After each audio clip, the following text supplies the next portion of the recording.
Ivan Andres. I'm the Deputy Head of Research and Policy for the Center for Energy, Ecology, and Development. Background of my profession, I guess I'll give a background of my organization. So SEED is a think do institution, and we conduct research and policy, and we partner with communities to push for an ecologically just and people-centered energy sector and development path. So we're a civil society organization, non-government organization.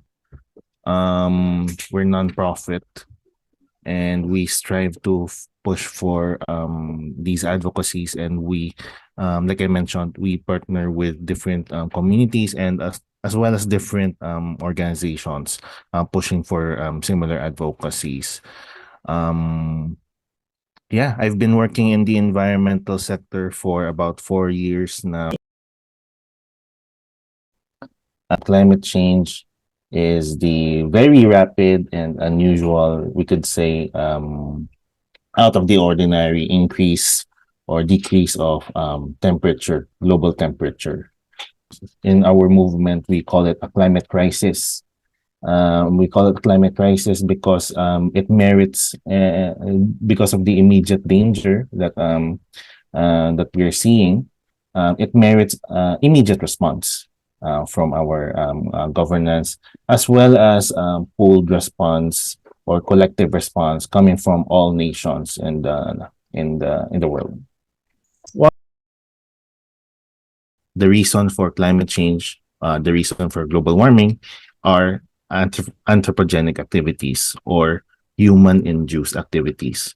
So everywhere you look, if you start na and anywhere you look, that's human activity. So from our cars, from the transport sector, from the commercial industries, from the power plants that we build, from even in our very own households where we use fossil fuels for cooking. All of these activities created by us, anthropogenic activities, release a certain amount of emissions.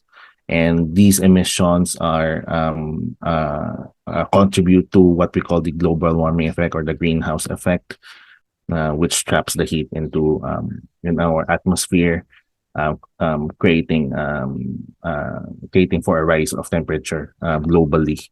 What devices or technology To name a few of the devices or ways to mitigate the emissions, for power plants, they have electrostatic precipitators. They have sulfur absorbers, scrub at or take away from the emissions and reduce the emissions being released in the atmosphere. For the power sector, we can look at renewable energy.